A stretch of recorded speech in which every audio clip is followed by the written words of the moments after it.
right, good afternoon, everyone.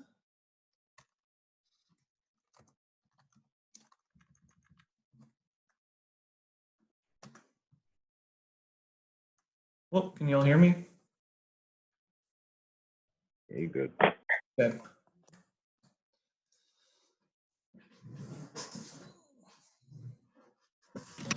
Oh no.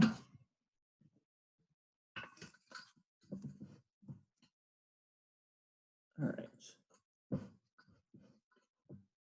That should work. Get away from that light some. All right. So I got 1 o'clock AST. It is time to start. So I got a nice little daily quiz for you in Poll Everywhere, similar to Friday. I want you to find the eigenvalues for the following matrix. Shouldn't take too long, but yeah, find the eigenvalues for this matrix right here, 0, 0, 0, negative 3, 5, 0, pi e2. Let's see, got you in here.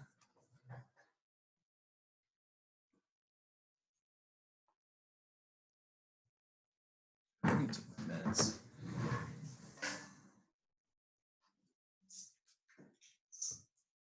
Give y'all just one more minute to get those answers in.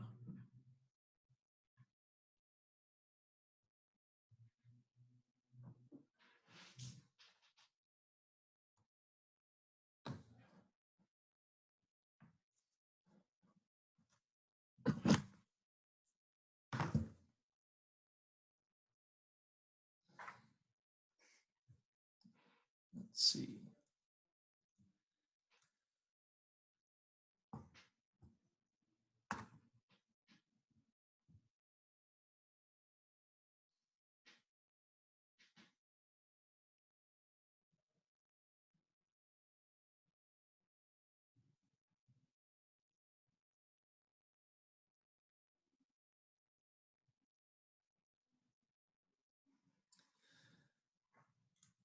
All right, 30 seconds left. Make sure you get your answers in.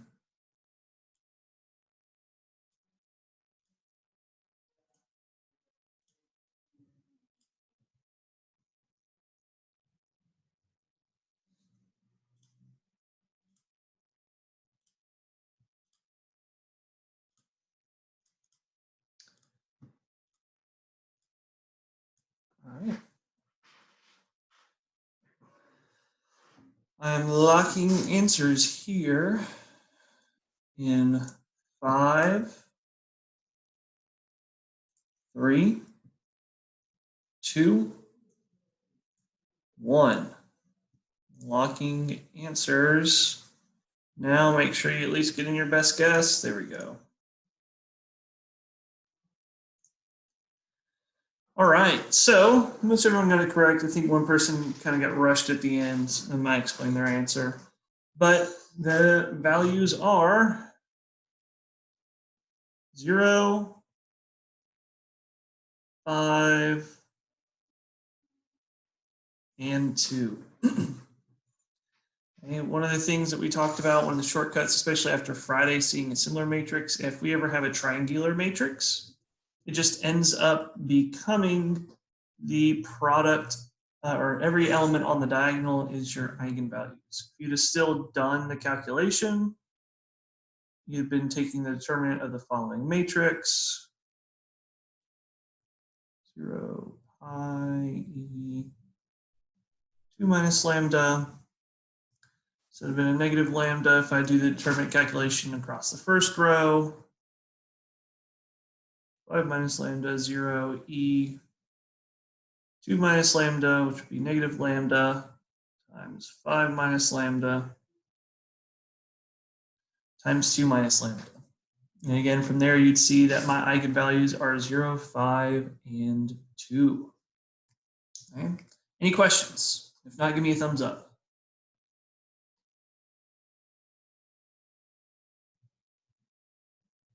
2, 3, 4.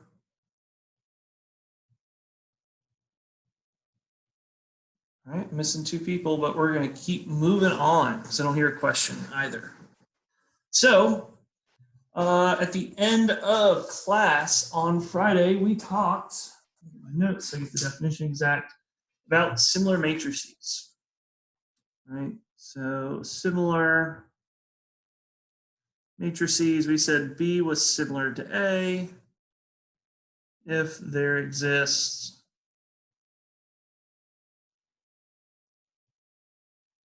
an invertible matrix. I think I used S, but today I'm going to start using P instead, just to match up a little bit with the presentations I've been asking you to watch, and it prevents some funny words from appearing on accident later on. But if there exists invertible matrix P or non-singular matrix P such that B is equal to P inverse AP. This is what it meant for 2 matrices to be similar to each other. And today we're going to talk about diagonalizable matrices, which means that they're going to be similar to a diagonal matrix. So what is a diagonal matrix?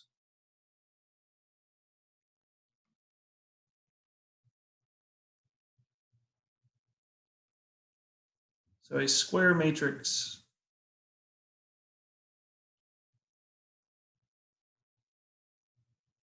A is diagonalizable, or is diagonal, sorry, if, statement again, if the only non-zero entries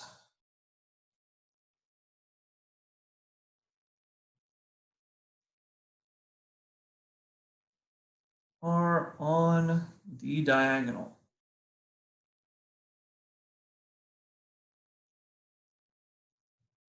Of the matrix A. Okay, so only entries where I'm looking at whatever my big square matrix is. When I look at all the entries, I need to have zeros everywhere except for potentially on the diagonal. The diagonal is the only thing that can have something that is non-zero. That's what it means for it to be a diagonal matrix. Okay, so just a quick example. Something like what we had, something like this, 0, 3, 0, 0, E. What I just wrote there in blue is a diagonal matrix.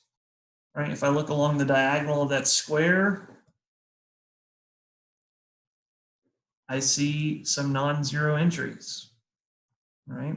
So I have a 3 there and I have an E there, and I feel like anywhere off the diagonal, so up in here or up in there, I only see zeros.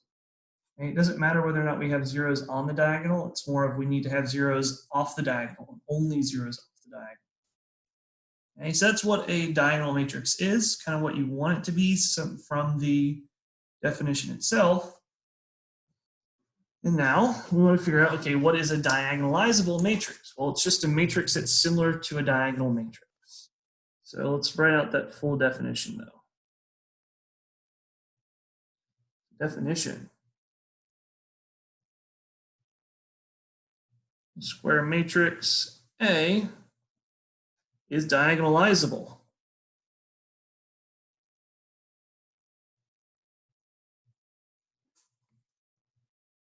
if there is a non-singular matrix P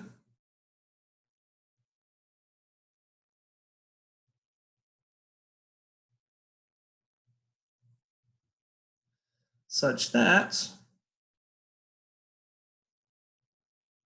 P inverse times A times P gives me D,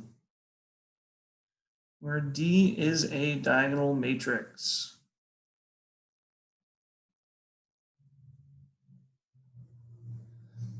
So essentially combining those 2 definitions that we had previously on that previous slide into a new term, diagonalizable.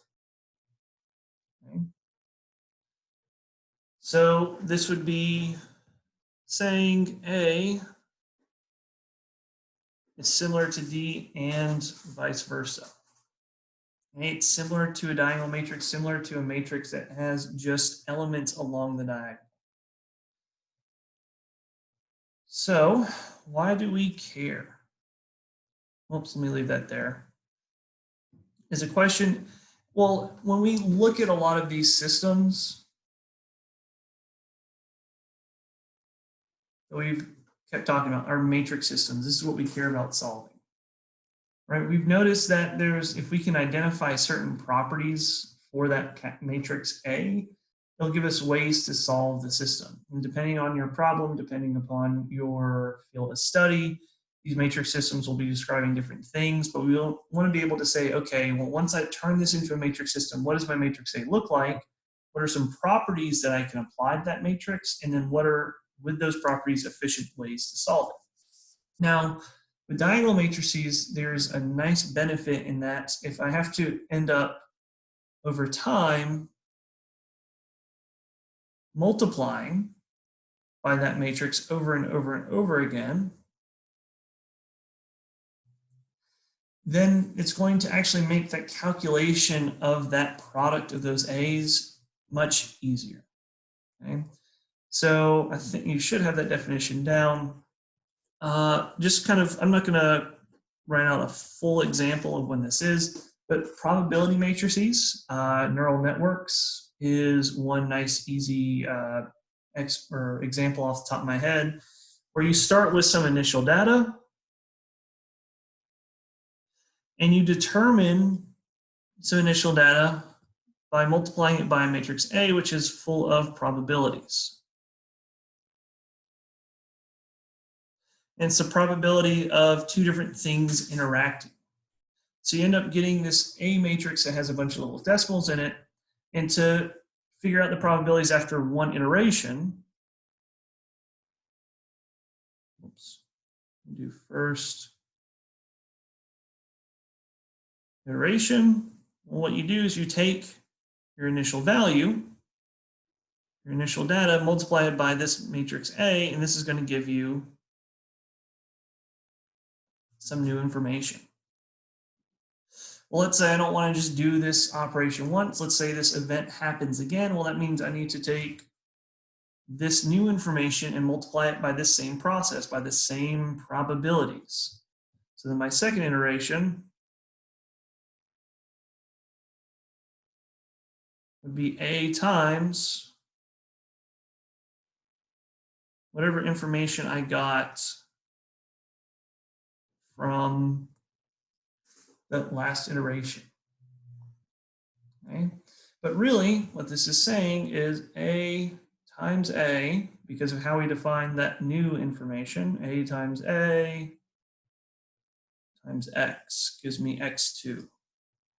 And if I have to keep multiplying by this matrix A over and over again, especially even for computers, it's going to take a lot of time to keep doing that product.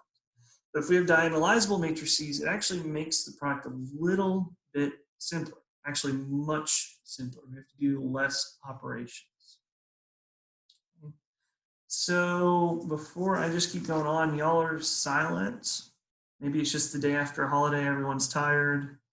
Y'all still with me? Give me a thumbs up if you're still here.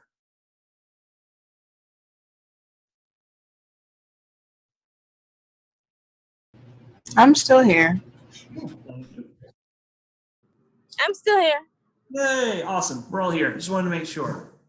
So what makes, if we have this type of process where we can say, okay, well, I just keep doing something over and over again, and I can represent that process by A, and I just keep multiplying, and I want to get somewhere. Well, if we can show that that matrix A is diagonalizable, it makes the processing, the computations much easier. So if, let's say A is similar to some diagonal matrix D, that means I can write A as some non-singular matrix P times the diagonal matrix times the inverse of that matrix P. And just going back to that similar, A similar to D means we can write it like this. So if I wanted to calculate A squared, I guess I'll do this in blue, a little bit nicer on the eyes. So just calculate A squared. So an A times A. This means that I can rewrite it because of this similarity as P times the diagonal times P inverse times P times the diagonal times P inverse. Well, I can drop parentheses. And even though we're keeping this super general, right? I don't know exactly what P is. I don't know exactly what D is, but there is one calculation I can always do because any matrix times its inverse gives me what particular matrix? I want y'all to answer that. What does it give me? Could you repeat the question? Yeah, the identity. Never mind. Oh, good. It always gives you that identity matrix. So that means in the middle here, where I had those two A's meeting, those two A's multiplying, I'm going to get the identity matrix to appear. But then the identity matrix times anything is just itself. So if I look at it as I times D, that just returns D.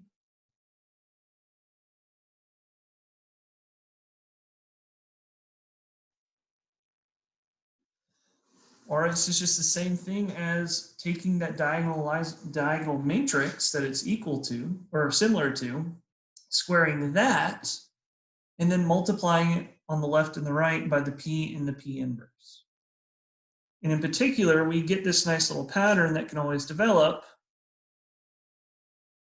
that if I want to calculate A to any power, so 3, 4, 100, 2000, I just need to find that matrix P that I use to show that these two are similar, multiply it by the diagonal matrix to the K, and then multiply it by P inverse. So really all I have to do is just take this multiplication, this diagonal matrix once I find it over and over and over again, do it K times, and multiply by P and P inverse. I don't have to do, let's see, if we went back way up here, I'm going to underline it in yellow. If I didn't try to look at any theory, rearrange any of this, right, I would have 6 matrices to multiply. 1, 2, 3, 4, 5, 6. Right? But here we said, actually, I only have to multiply 4 matrices together. So I get rid of 2 computations. And think about it just for us, even multiplying a 3 by 3 matrix, that takes some time. Imagine doing it 6 times versus 4 times. I think we'd all much rather do it 4 times.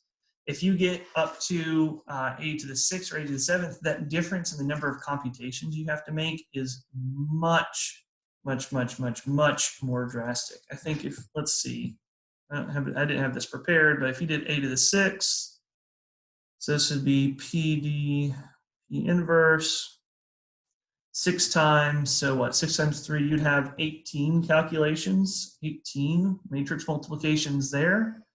But by rewriting this as, oops, let me get the green, P D to the 6, P inverse, we now only have 8 matrix multiplications that we would have to do there. So we end up saving a lot of effort by being able to show that a matrix A is diagonalizable and be able to compute these powers for systems like this, where we see ourselves having to repeat this process over and over again, keep multiplying by this matrix A to get some new information. All right, so now the question is, how do we find, oh, and the other benefit, if you have a diagonal matrix, think like 1, 0, 0, 0, 2, 0, 0, 0, 3, and you keep multiplying it by itself over and over and over again. So let's just say we square this diagonal matrix. Who can tell me what we're going to get? What is the product going to be?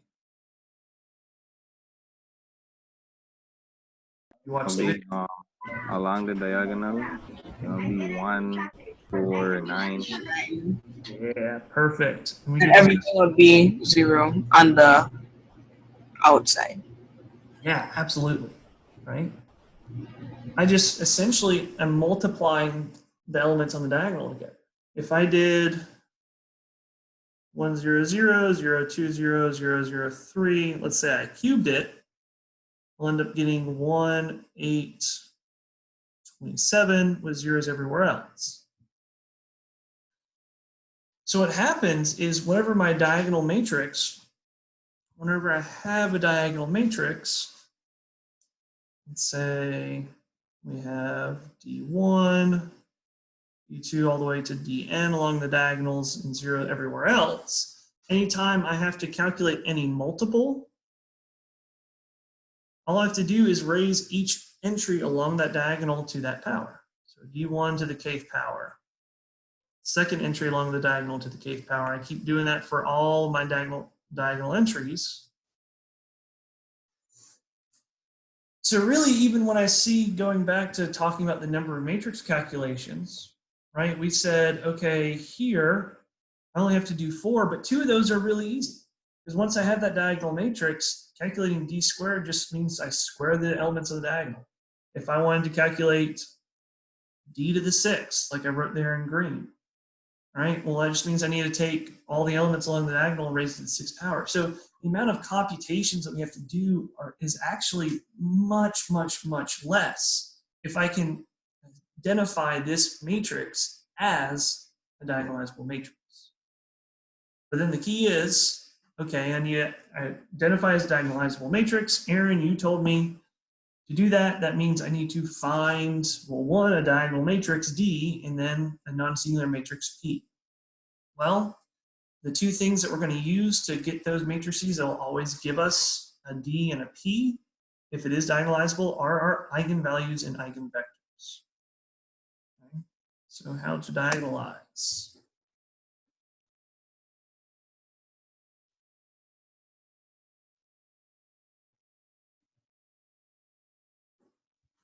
Okay.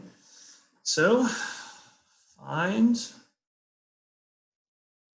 eigenvalues, make that more of a V, and eigenvectors. And then once you have that, the eigenvalues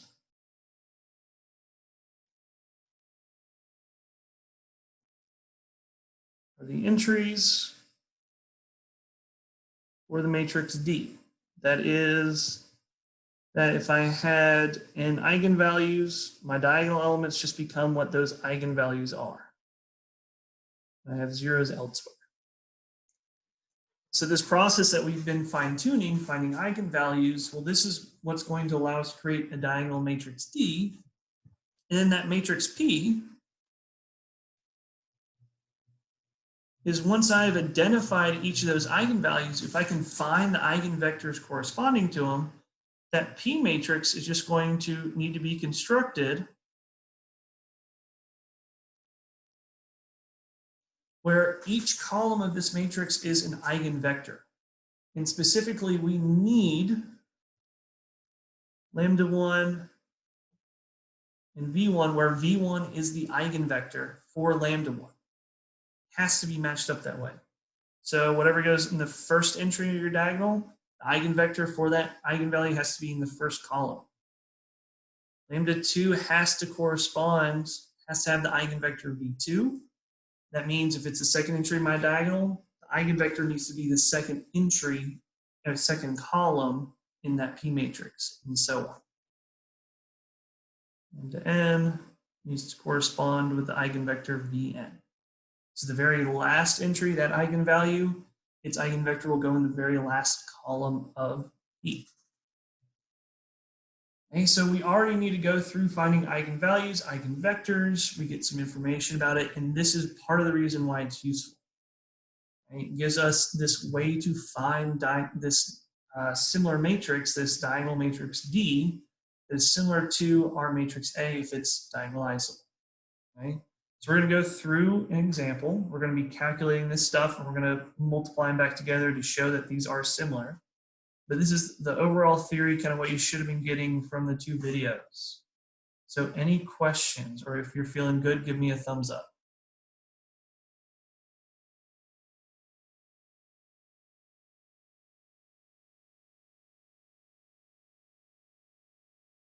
All right, there they go. Now they're coming in. Cool. All right. So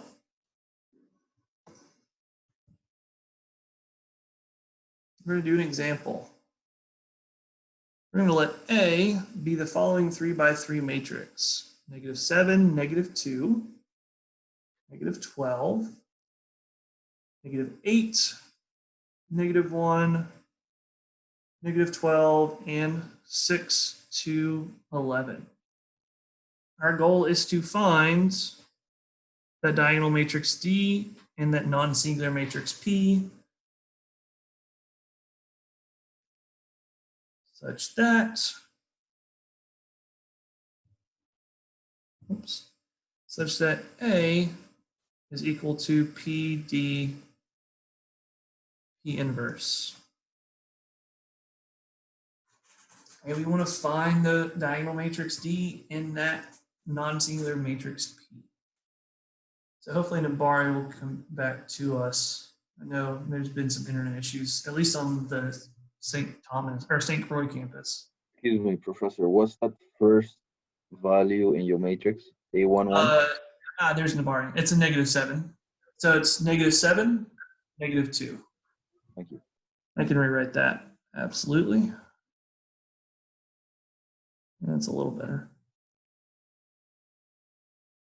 That would make it a little more clear. So, as we said, we need to find eigenvalues and eigenvectors. Well, I'll go ahead and give you a little bit of a shortcut because I believe y'all can do this. We have very limited time. I wanted to find the determinant of this matrix. That means I need to find the determinant of -7 minus lambda, -2, -12, -8, -1 minus lambda, -12, 6 to 11 minus lambda.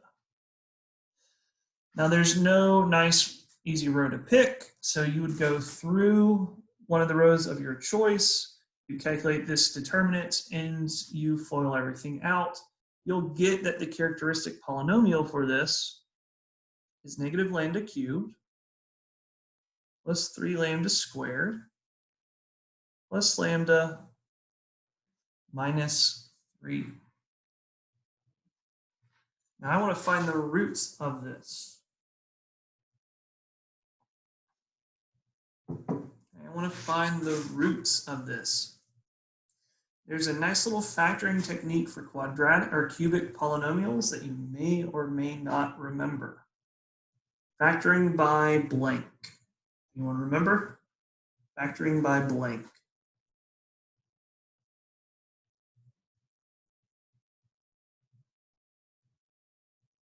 Starts with a G. Grouping? Yeah, factoring by grouping. And I know a couple of y'all even saw it at the very beginning of Calc 1.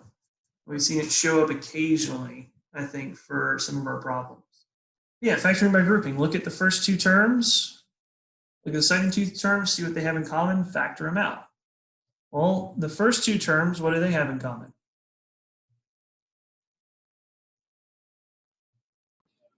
Yeah. Yeah, lambda squared. All right, so I can factor out a lambda squared. Now see, I'll be left with a negative lambda. So let me rewrite that lambda. Negative lambda plus 3, and then I have a plus lambda minus 3. And then my goal is to see, okay, is there now a common factor between both of those 2 parts? Well, there kind of is, right? But they just differ by a factor of -1.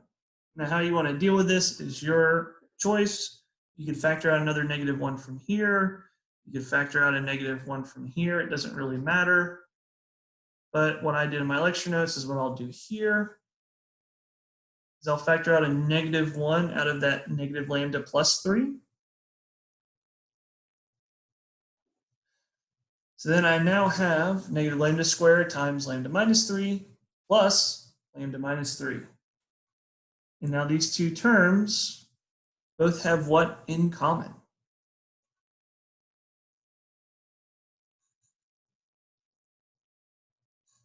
Lambda minus 3. Yeah, lambda minus 3, which I can factor out. So negative lambda squared plus 1, and I'm pulling out a lambda minus 3. And then I would want to factor that negative lambda squared plus 1. Would factor into a negative lambda plus 1 times the lambda plus 1 times the lambda minus 3. Just wanted to take y'all back through that skill.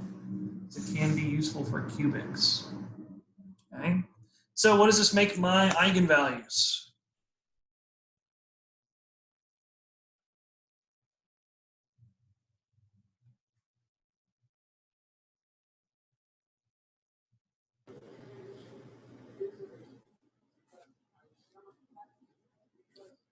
Negative lambda plus 1. It's gonna be 1, -1, and negative and 3. Yeah, so Eliam's got it right, but Chevy, you're looking at the right parts, right? I need to look at when, I'll write it in blue, negative lambda plus 1 is equal to 0. You need to look at when lambda plus 1 is equal to 0, and then when lambda minus 3 is equal to 0, right? When that determinant is equal to 0, these three parts, at least one of them has to be 0, which gives us what Eliam said, negative 1, 1, and 3. And it doesn't matter what order I write these in and which one I label lambda 1, lambda 2, or lambda 3. It's kind of all arbitrary. I just prefer ascending order. So go from the smallest to the largest. Okay. So these are my 3 eigenvalues. So then this tells me that these are going to be the elements, the diagonal elements for my matrix D. So I'm going to give you all a second to finish writing that, and I'm going to go to a new slide. I have a question. Wouldn't lambda 1 be just 1? So that's what I was saying. It doesn't matter how I label them. You could say lambda 1 is 1 and lambda 2 is negative 1. I just, like I was saying, I prefer it to go in increasing order. Just Okay, I understand. organization thing, a pet peeve of mine, I guess, maybe. Okay.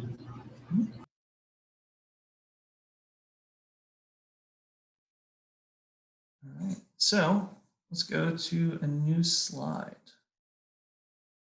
So we got a blank slide here. Let's use it. So we had my eigenvalues are negative 1, 1, and 3. Gonna leave them up there. So then my matrix D, my diagonal matrix, well, a good example would be a good choice for it. Just write those in order. So negative 1, 0, 0, 0, 1, 0, 0, 0, 3. It's going to be a diagonal matrix with all of my eigenvalues as its diagonal entries. Okay, so that's what D is going to be like. This is what this matrix is going to be similar to, but now I need to find that matrix P. Okay, well, let me give y'all a link in chat. This is something that I shared with everyone at the end of class on Friday. And I'm okay with you to start using it now to kind of help with some things like row reducing. I've seen a lot of y'all do row reducing. So for now, we're going to end up letting this calculator do it for us. But first up, I'm going to set up the problem, then I'm going to show you how to use this calculator. So we now need to find eigenvectors. We've got my eigenvalues, so the next thing is to find eigenvectors. Okay. So which eigenvalue do you want to start with? Negative 1, 1, or 3? Because it doesn't matter, we have to do all 3.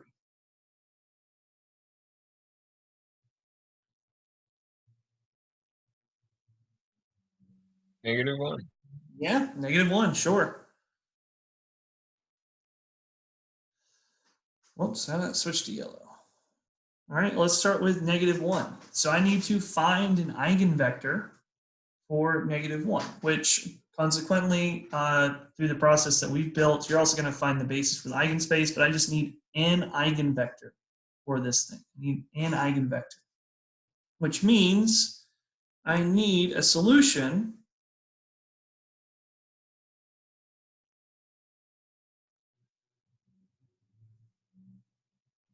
to this system. Let me write those parentheses better. A minus -1 times I times whatever my variable x is needs to be equal to 0. So we'd throw it into that A minus lambda I, which would turn into -7 minus lambda. So if I subtract -1, that means I add.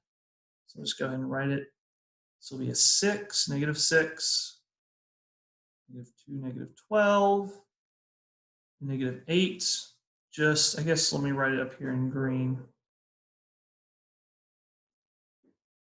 It might be a little bit of a stretch, or blue. A minus lambda I, we said was -7 minus lambda.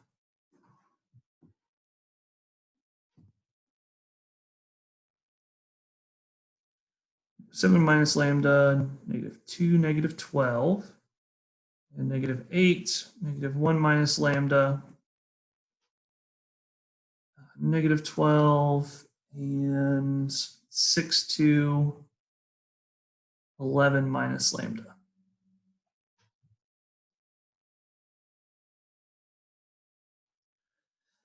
So that was at matrix A minus lambda. So to figure out what the solutions were to this, as we've seen, we just fill in the lambda with whatever eigenvalue is, get our matrix, which when lambda is -1 will give me that -6, -2, -12, -8, 0, -12, and then 6 to 12.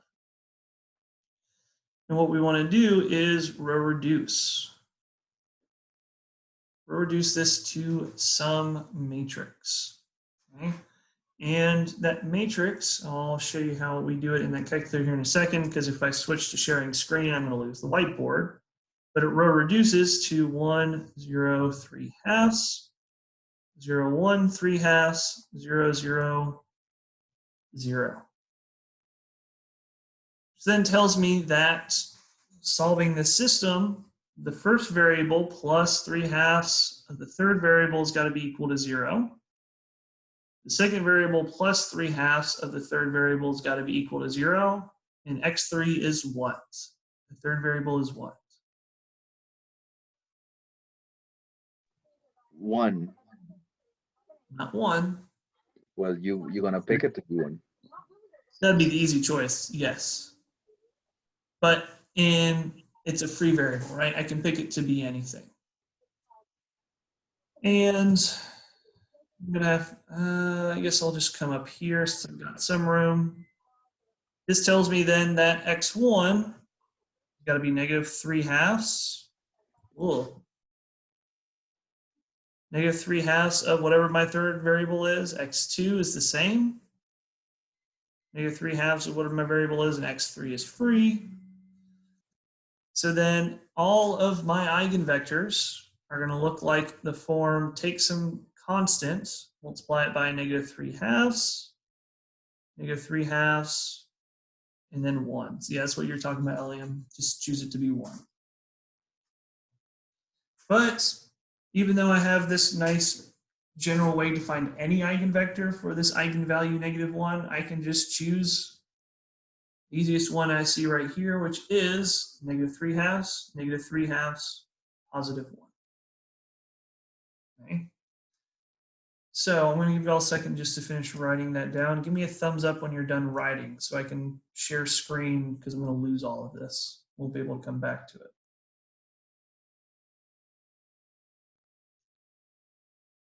Well, thank you. Thank you. 2 of you so far. 3, 4. Ladies, I'll give you a few more seconds. All right, Chevy's good. Now I'll give you a few more seconds just to finish up. All right, so we're going to look at this matrix calculator. So if you look up here at the top, let me remember the spotlight kind of works, it doesn't. So up here, A, you see that matrix that we talked about for when lambda is equal to -1. See this RREF? That means that reduced row echelon form. Thing we talked about at the very, very, very, very beginning of this class, what we always shoot for, reduced row echelon form. So I can type in this matrix, and when I do that, let's say I wanted a new matrix in this D. So I just create a new matrix, and I can adjust the rows. We're dealing with 3 by 3 matrices, so I want 3 rows and 3 columns. And then I can type in the different values. So we said -6. And you want to use the arrows, or you can click. I'm just going to hit right arrow to move to the next entry. So -6, -2, -12, and then -8, 0, -12, 6, 2, 12. So what the calculator is doing is now saying, okay, anytime you reference that matrix D, these are the values that I'm going to have in there. I can hit this enter button to move on to a new line, because I just keep going. And then if I want to find the reduced row echelon form of that matrix I just created, I'll do reduced row echelon form of the matrix D. Professor, is that the lambda for lambda 3? Are you doing lambda 3? No, lambda 1, -1, sorry. Same matrix that we talked about. So it's -6, -2, -12. Want to replace that lambda with a -1.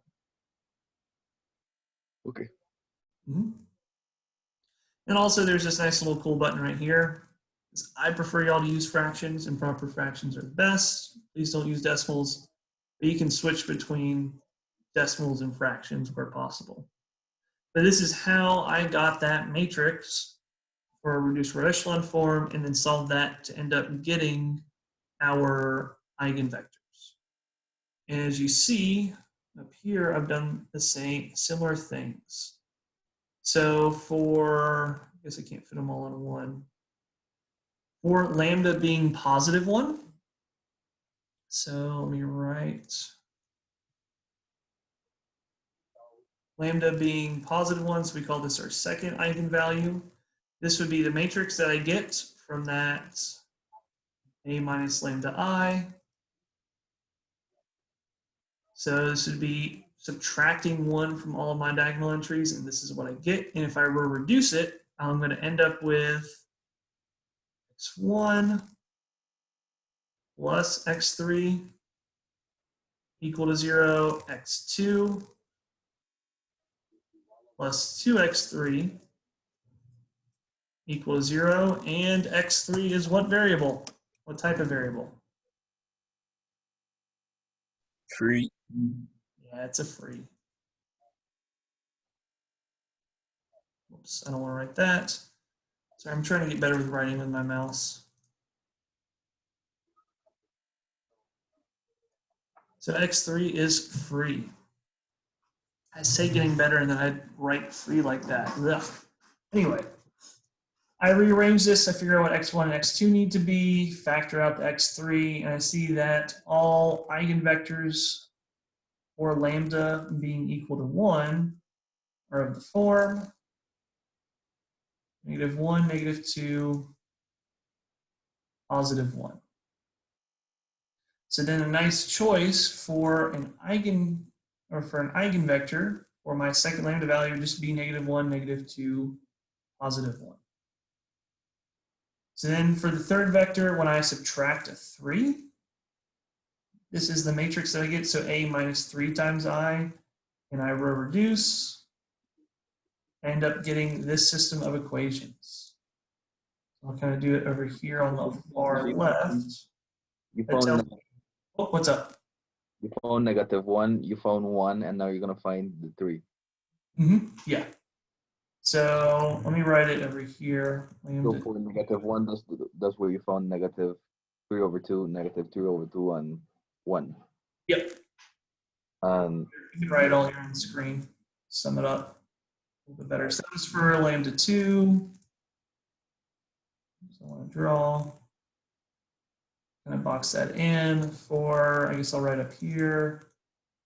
For our first eigenvalue that we messed with, which was -1, we found that all of our eigenvectors were in the span of what you just said. Oops. Write that a little bit better. 3 halves, -3 halves, -3 halves. Oh, gosh.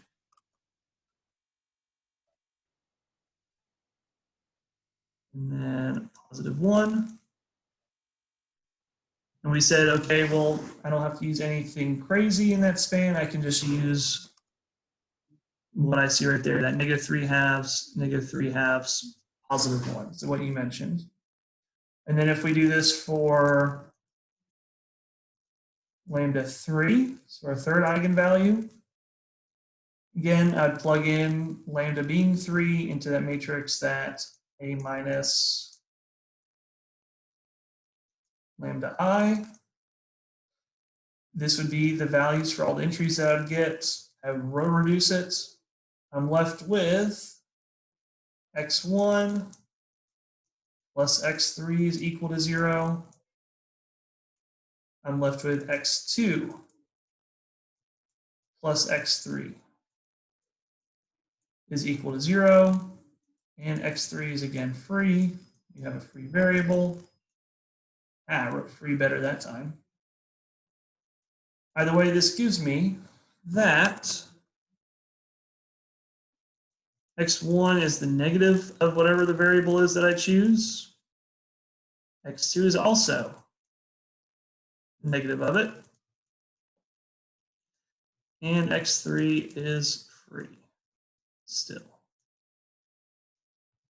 So then all of my eigenvectors would look at the form, take some value, multiply it by -1, -1, and then a +1 for that free variable. And again, I just need to use any eigenvector, but the most simplest one, -1, -1, 1, will suffice. So these are my 3 eigenvectors. I'm about to go away from this screen for a second, but I want to give you all a chance to try to catch up with what I wrote on screen. So I can write out P, and I don't want to do it, I guess, oh gosh, no, I'm going to do it here.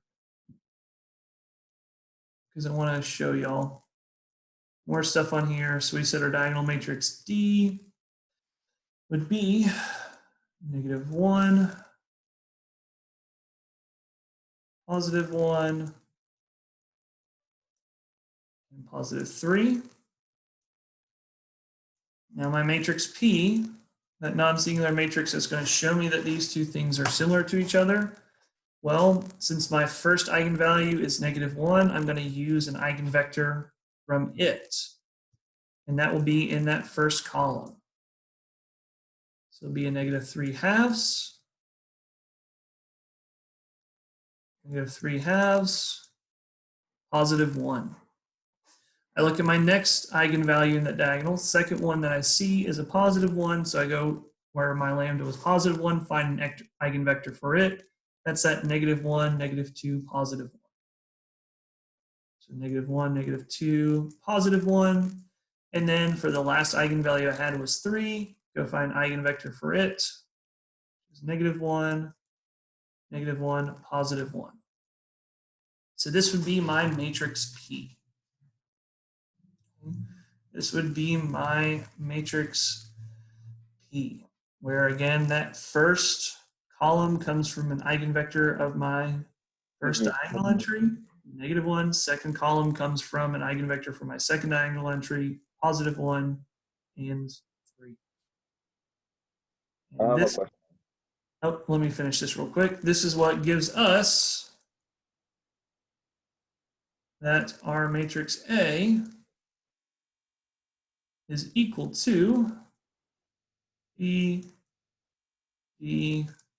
inverse, or We could also say D is equal to, diagonal matrix is equal to P inverse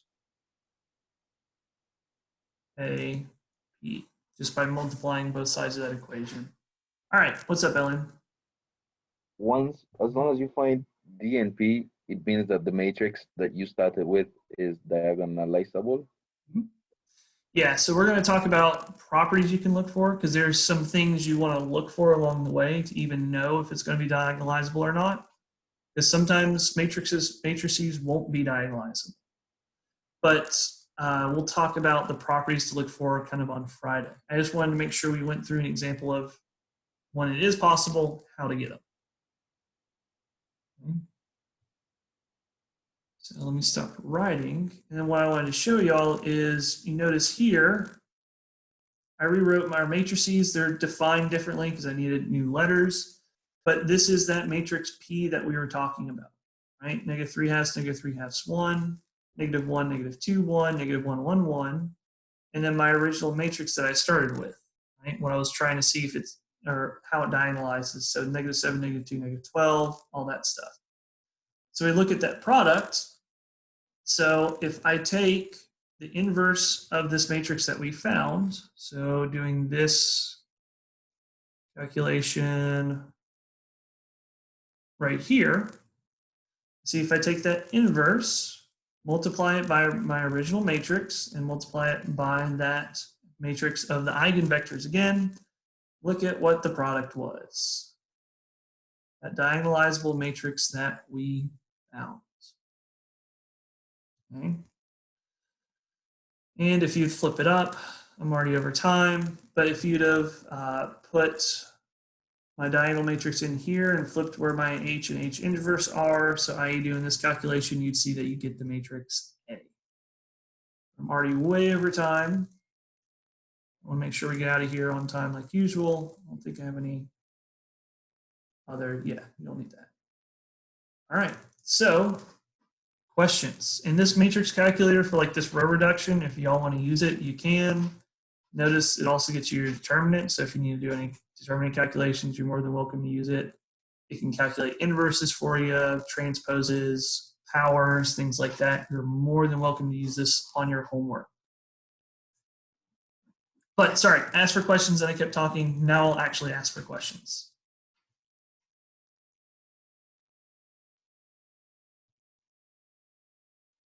If you don't have any, give me a thumbs up. I have a question. Perfect. What's up?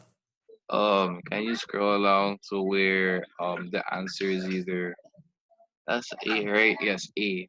Like where we found A. So up here, yeah. So the variable, because I'm limited to the variables I have, and this was just the first one. So this was coming from, let me get my annotation tool up again, from the matrix that we called A in the problem. So that, what was it, negative 7, negative 2. These numbers are going to be crappy, but at least write it out. Negative 7, negative 2, minus 8, minus 1, minus 12, and then 6 to 11. By taking the matrix that we were trying to diagonalize, or show that was diagonalizable, subtracting it from negative 1 times the identity matrix, the 3 by 3 identity matrix. That's how we got this matrix up here. Okay, I got that. And then D and P is just gonna stay the same, right? There's nothing else we have to do to it. No. You can reorganize columns, and it's one of the things he talks about in the videos. But it's more of just to make sure you're not just doing these willy-nilly. You're doing what I kept trying to reiterate, where you see the eigenvalue appear. If it's in that first column, the eigenvector for that eigenvalue also has to appear in that same column. As long as you make sure that's happening, it's all good. Okay. Any other questions?